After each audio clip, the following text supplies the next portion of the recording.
to set. Camera speed. Sound production, take one. Action! The easy thing, aka Powders, is to go to what we know.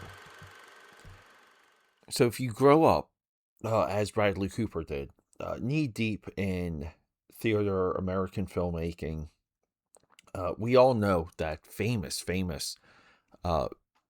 clip now of him at the Actors Studio talking to Robert De Niro, asking him, where he gets some of his ticks and scratches from the movie Awakenings. And it's a funny clip because you can kind of see someone young who thinks that there's more, like that there's more into the work. Sometimes you show up on set, sometimes characters just happen. There's no study, there's no method. That's what great actors do. They make the very complicated look easy. And you see Robert De Niro somewhat come up with an answer to respond to Bradley Cooper, who had a very specific, it was I'm going to say it was a very film buff question to ask. I live in Philadelphia, aka Powders, my film buffers. Bradley Cooper has embedded himself in Philadelphia culture.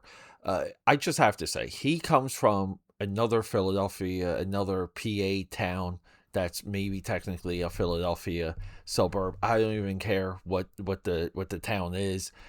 There's Eagles country, and then there's like everything else. You're film buff over here, a mile from City Hall.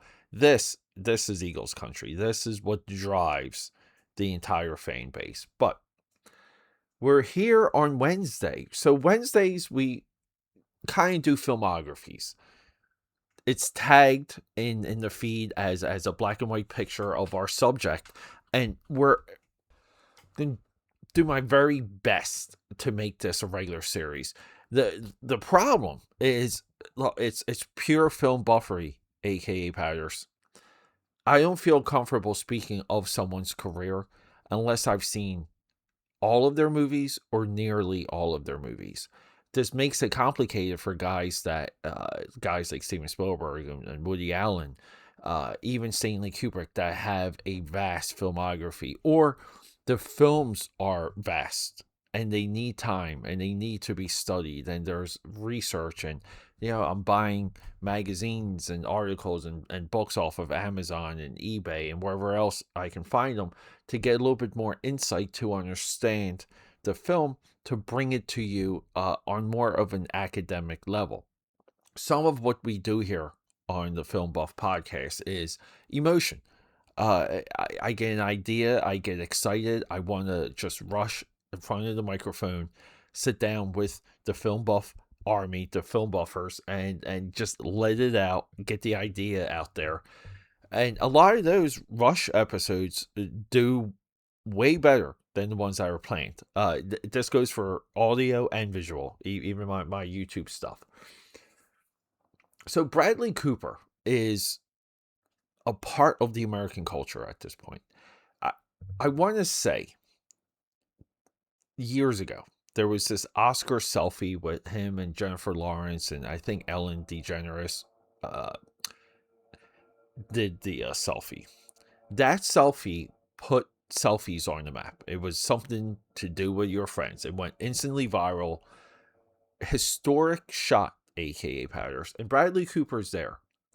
And from that point on, I want to say, and I don't know what year that is. Maybe you guys can let me look it up. Yeah, that selfie, and I might include that selfie for this thumbnail. 2014, 4 years later, Anna Winthorpe, Vogue magazine. She also presented at this year's Oscar. She writes about Bradley Cooper reaching out to her about who would be good for a Star is Born remake. I believe Anna is the one that suggested and pushed Lady Gaga on Bradley Cooper. But 4 years after that selfie, we get this transformation And it's not Lady Gaga's transformation. It's Bradley Cooper's as Jackson Maine. I'll always go back to it. The first time I watched A Star Is Born, I didn't know it was Bradley Cooper. I didn't immediately pick up on it. You watch a movie, you get into the story, right? You're trying to pay attention to everything.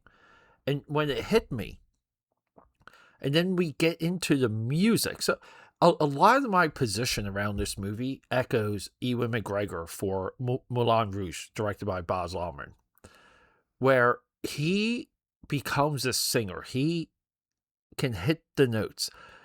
He can not only sing, but Ewan McGregor in Moulin Rouge can act.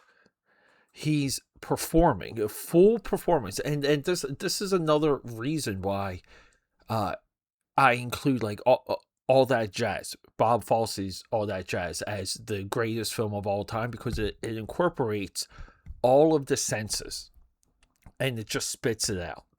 A Star Is Born is right there, and A Star Is Born, for a movie that's been made 3 times. Bradley Cooper's version is the 4th version. His version is a personified perfection of this type of story. His transformation. Now, he's also writing. He's also on the soundtrack. I mean, he has a discography because of this movie.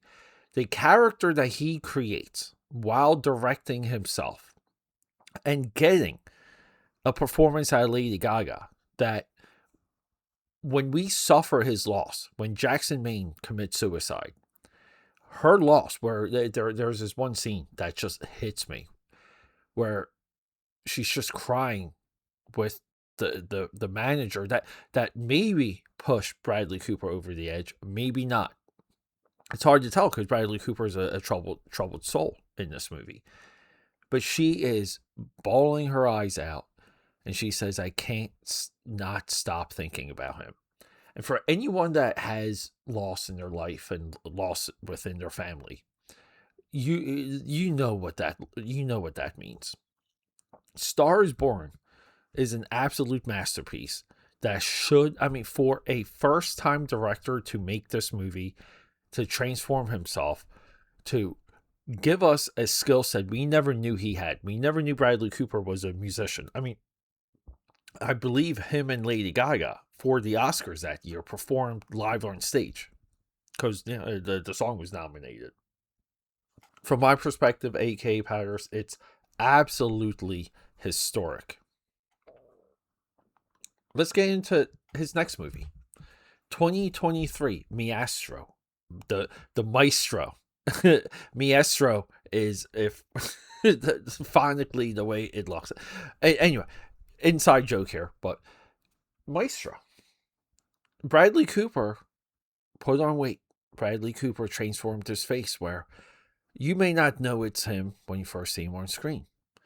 We shoot in black and white. There's a lot of Star Is Born, the promo, black and white. He's Elmer Bernstein, Leonard Bernstein, excuse me. He learns to be a conductor for this movie. He brings us into not just the life, but the creativity of this individual. This was a Netflix movie. I'm well on record, AKAPADers.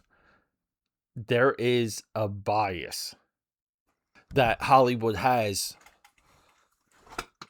against these movies. Hollywood does not want Netflix to win a Best Picture. I don't know why. It's beyond me. But what is Bradley Cooper doing this? He stacks the producers. This movie, Maestro, 2023, from Netflix, is produced by Steven Spielberg and Martin Scorsese. Again, this is a top contender for every single category. I believe he should have won Best Actor again. 2 movies that he was well deserving of Best Actor for. He directs another masterpiece. This movie is beyond a biopic. There's a little bit of biopic fatigue, I think, happening right now. And weird term, but whatever. With that, Bradley Cooper goes into the artistry. I feel he digs very deep in this movie. His performance, the longing of this guy, the way how he portrays Leonard Bernstein as a tortured soul, if you will, very much like his previous character that he directed when he directed himself in Jackson, Maine. It doesn't matter. We're somewhat dealing with a composite, and we get almost of, if you guys really want to consider it, a trilogy here with Is This Thing On, which is another showbiz biopic. But it's about a down and out, maybe losing his wife, losing his family, father that stumbles into a comedy club and gets a little bit popular along the way. So it's based on a true story. But what we get another side of this, not just pursuing fame, it's pursuing a craft to get great at the craft. Jackson Maine's character is tortured. He probably a genius, right? Can't deal with it. He cannot deal with everything that his genius brings him. Leonard Bernstein in Maestro, very much same, but he deals with it. And then we have someone who doesn't know what's coming.